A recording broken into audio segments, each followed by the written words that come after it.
Hello and welcome to video 6 for Unit 1 Biological Bases. This video will focus on psychoactive drugs and their effects. By the end of this video, you should be able to answer the following question. How do psychoactive drugs affect behavior and mental processes? So to start out, we need to talk about what psychoactive drugs are. Psychoactive drugs are chemical substances that alter the perception and mood of the person. For psychoactive drugs to work, the drug needs to bypass the blood-brain barrier.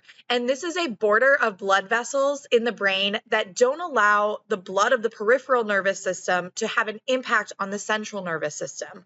But what happens is these drugs or these substances are so small that they bypass that barrier and they will go into the central nervous system bloodstream.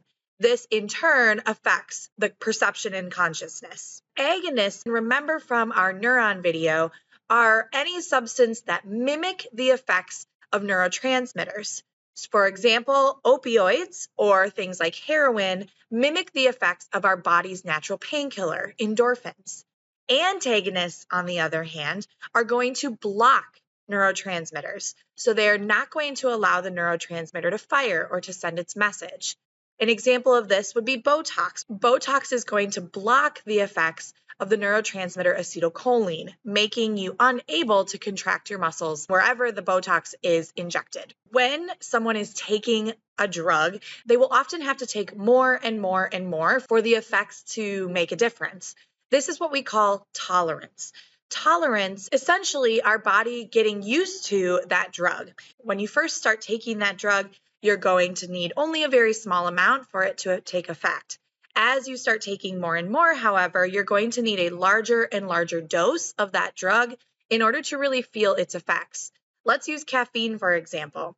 Caffeine, you might start out with a very small cup of coffee and it makes you feel awake in the morning.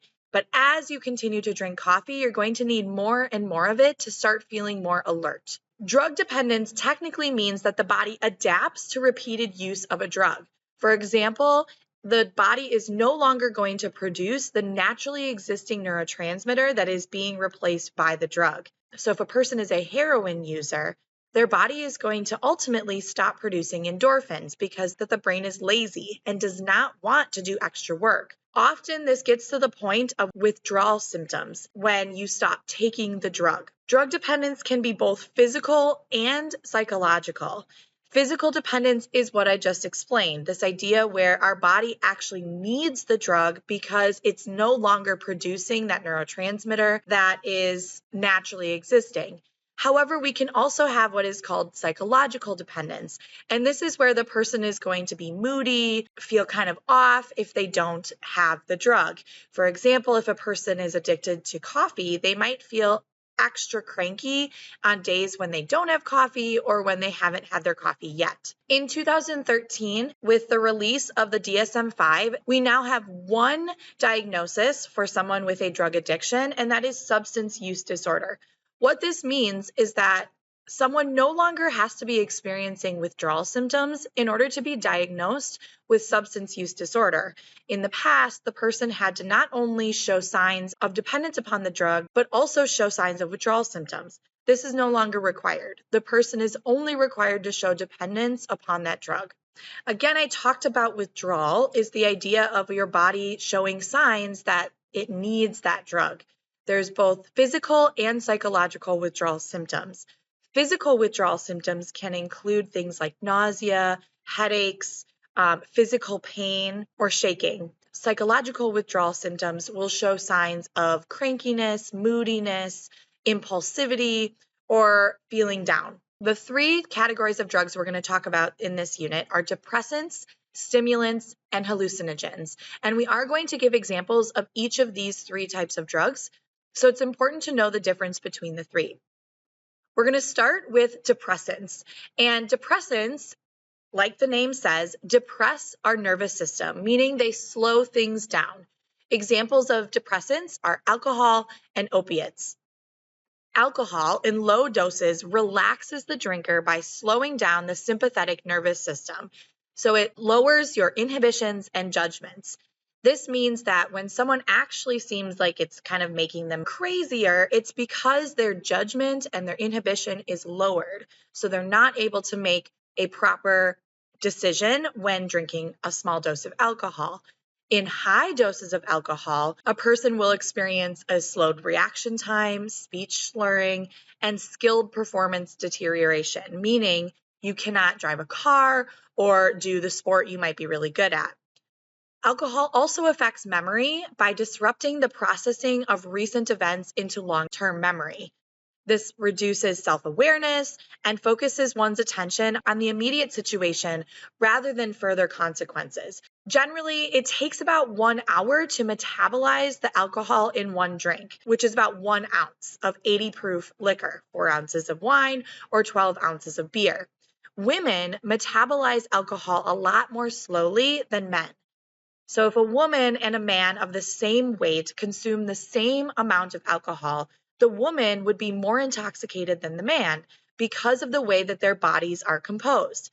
Men have more muscle than women, and that speeds up the metabolizing of the alcohol. You can see some of the effects of alcohol on the image on the left-hand side here. Another depressant we're going to talk about are opiates, and the most common opiate is heroin. So with heroin, the user is going to get a short-lived, blissful feeling that lasts for about 3 to 5 hours.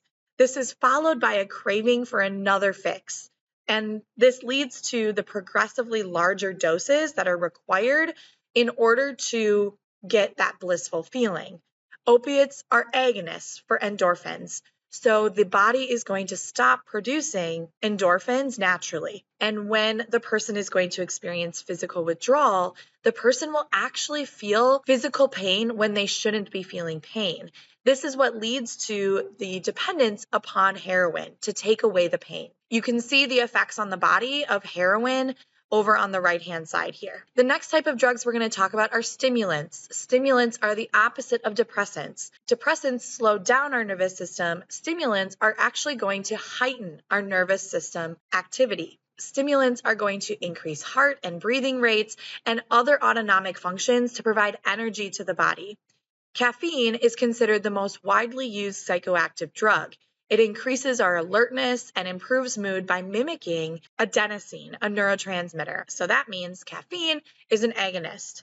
Caffeine is physically addictive, and individuals can experience withdrawal symptoms if they stop taking caffeine. The person will experience headache, they'll be irritable or drowsy, especially if the person is a regular coffee, tea, or soda drinker. In high doses, caffeine can produce anxiety, restlessness, insomnia, and can increase your heart rate to the point of being dangerous. This is known as coffee nerves. The next stimulant we're going to talk about is nicotine. Nicotine is going to increase your heart rate, increase your breathing rate, and lead to more alertness. This is why nicotine is so addicting, because people feel this sense of being more productive and more alert, and it makes them want to continue using it. You can see in this image that this is an X-ray of a patient with a vaping habit. Nicotine is often found in cigarettes or now in e-cigarettes known as vaping.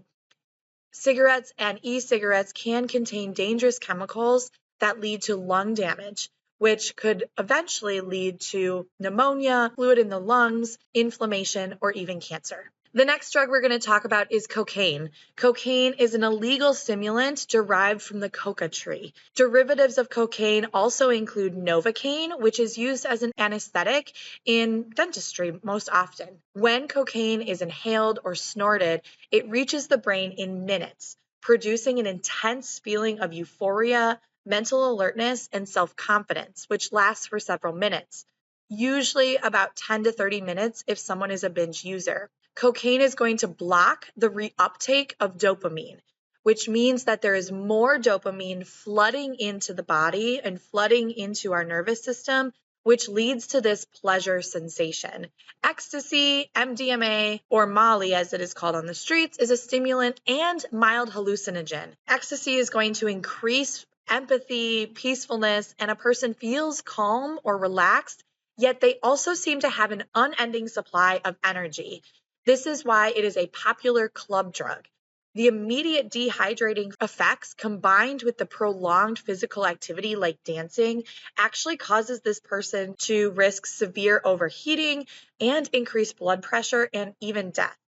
Researchers have found a decline in memory and performance on IQ tests when taking ecstasy, and they believe that MDMA causes long-term serotonin changes in the brain, leading to reduced serotonin levels and increased risk of depression and other mood disorders. The last drug we're going to talk about is methamphetamines.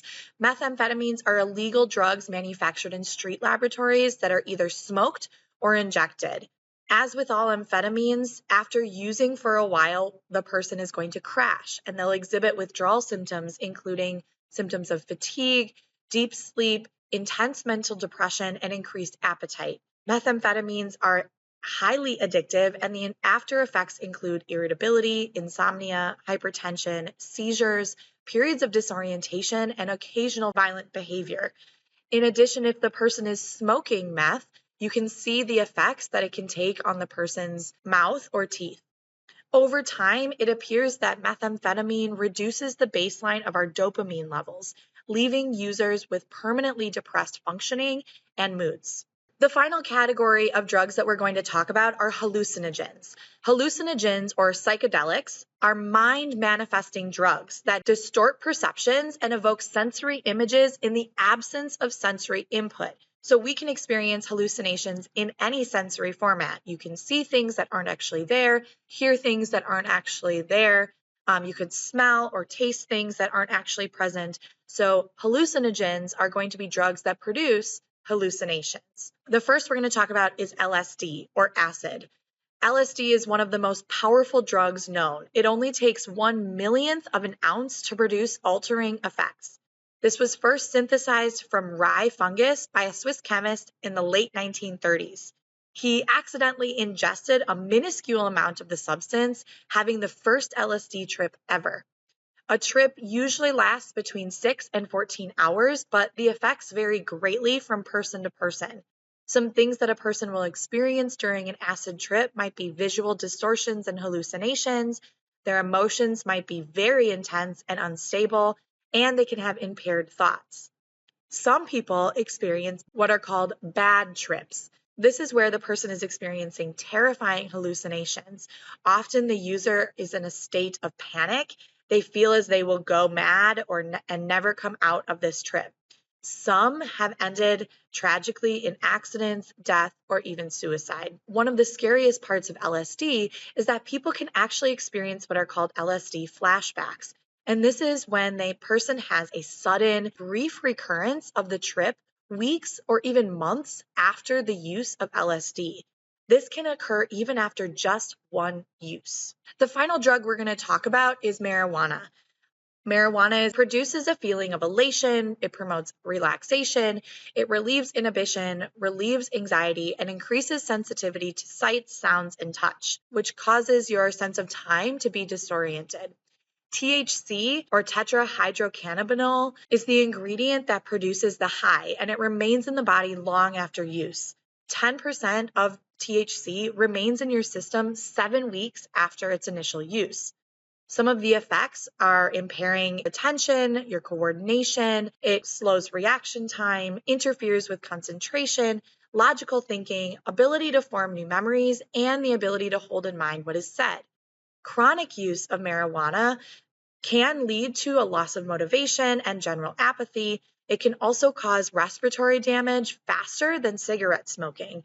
And heavy use or abuse affects the reproductive system, especially in males.